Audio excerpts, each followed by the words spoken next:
I just want to find out, first of all, take us through how this recent container was apprehended. How were you able to get a hold of it? Okay, on the 6th of this month, that was on Wednesday, the operatives of the Customs Intelligence Unit, in their usual, routine monitoring of the terminus, noticed that a container, a 1x20 container, that had not been previously listed for examination, found its way among those who were already positioned for examination.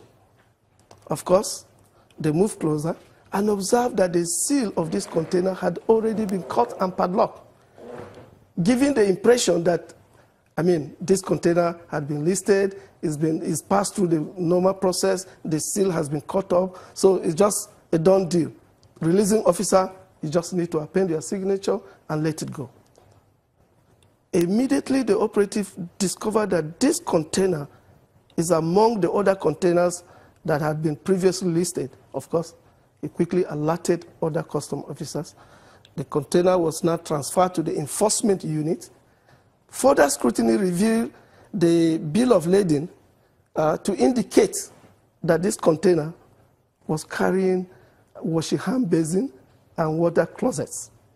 Normally they use one thing or the other to conceal. You remember the case of 661, they used steel doors. That was the declaration. So following, because it was towards the end of the day's job, so it was kept in the enforcement unit, properly guarded, secured. Following morning, thorough examination revealed 1,100 pump action rifle as against the ceramic wash hand basin and water closet. Was there any attempt to conceal it behind this water closets and pumping machines? Of course. What they do is they put this thing, cover it with those dutable items, and then the bill of lading will indicate that all that is inside is the dutable item. Of course, there will be always attempt to conceal. Now, considering that the country of origin, the country where this import was coming in from is Turkey, and the previous containers too were coming in from Turkey, should we be asking those who are importing building materials and home finishing products, should they be under the radar?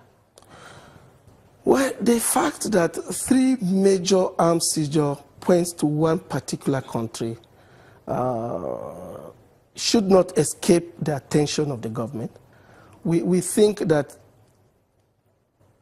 a time has come that the government will pay more than normal attention to that direction. And we believe that this case will be cascaded to a certain level, that special attention will be focused on our relationship. Going forward, how we are able to focus on every item that comes from such country. Has the Nigerian Customs taken that upon itself to scrutinize more closely, containers that are coming from that country? Well, the Controller General of Customs himself, he has said that when he was briefing the press, that the fact that this is being the third in the series of armed seizures coming from a particular country, it suggests that imports coming from that country has to be subjected to some sort of special attention. And beyond that, there is need for higher authorities to take closer look at what comes from that place. What about the Nigerian Customs itself and its procedures? Something happened, and that was why this container was flagged and, taken to the enforcement unit and thoroughly scrutinized. And upon looking in, they found that, their suspicions were confirmed. But when we look at the previous stories, I think in one of the instances, the container had already left the port when, men were alerted that, perhaps the container did not pay the right duties. And that was how that particular container was trailed. So there are questions to how many more could have left the port in that regard without the Nigerian Customs noticing. And that's the concern a lot of Nigerians share. Is Nigerian Customs evolving new ways of, being able to scrutinize or scan containers before they leave the ports?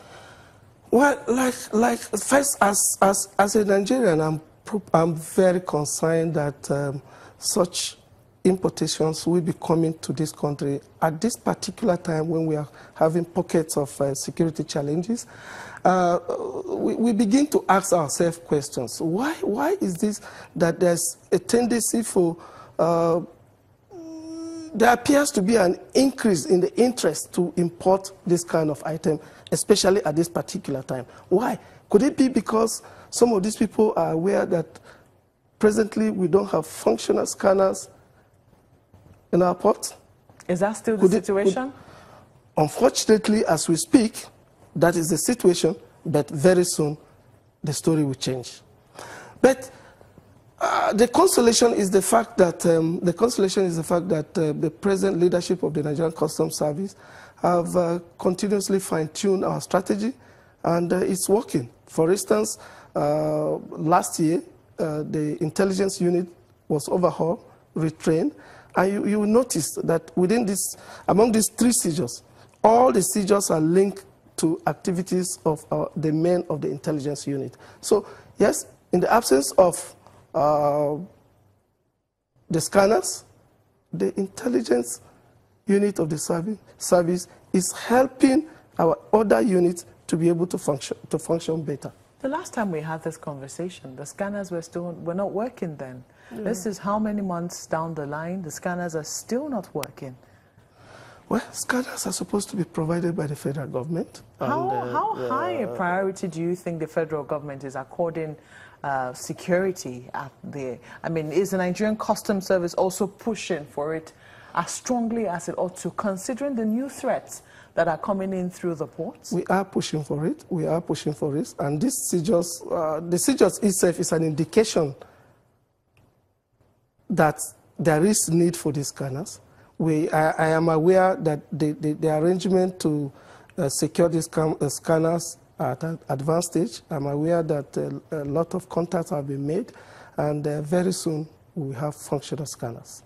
It is quite an embarrassing situation. It means then that, you know, there's very little assurance that the Nigerian Customs can provide Nigerians that indeed this, you know, maybe for everyone that we've caught, maybe we don't know how many more would have escaped the watchful eyes of the customs. I don't want to imagine that some of such containers have escaped us, but of course, I mean, anti-smuggling operation is like going fishing. Sometimes you cannot catch them all. But we do the best we can to ensure that such things do not escape our watch and our catch. What did previously, I mean, I know that you've told us from what you know, previous investigations revealed within your own circles, but when you followed the importer, some people might say that the importer was, you know, fronting for somebody else. Has Nigerian Customs, do they follow up with the DSS, or when they have, you know, done their investigation and sent it to the DSS, they simply leave it at that? Well, when we finish our investigation, we send it to them. Of course, you know that the Nigerian Customs and the DSS, we are working for the same nation. We are working for the same government. We have common interests, the security of this country. Once we hand over to them, they do their own, and they take it to court. And I mean, at the end of the court process, the judicial process, the verdict will be made known, and everybody gets to know. Are you speaking with your colleagues in Turkey? Yes, the Turkish customs is a member of the World Customs Organization, just as we are. I said what has happened is nearly beyond the relationship between the Nigerian customs and the Turkish customs. I think it has reached a stage where it will be cascaded to the government level, and I believe that time has come, and a closer look, a closer focus will be paid to the relationship we share in terms of trade, in terms of import and export between Nigeria and Turkey.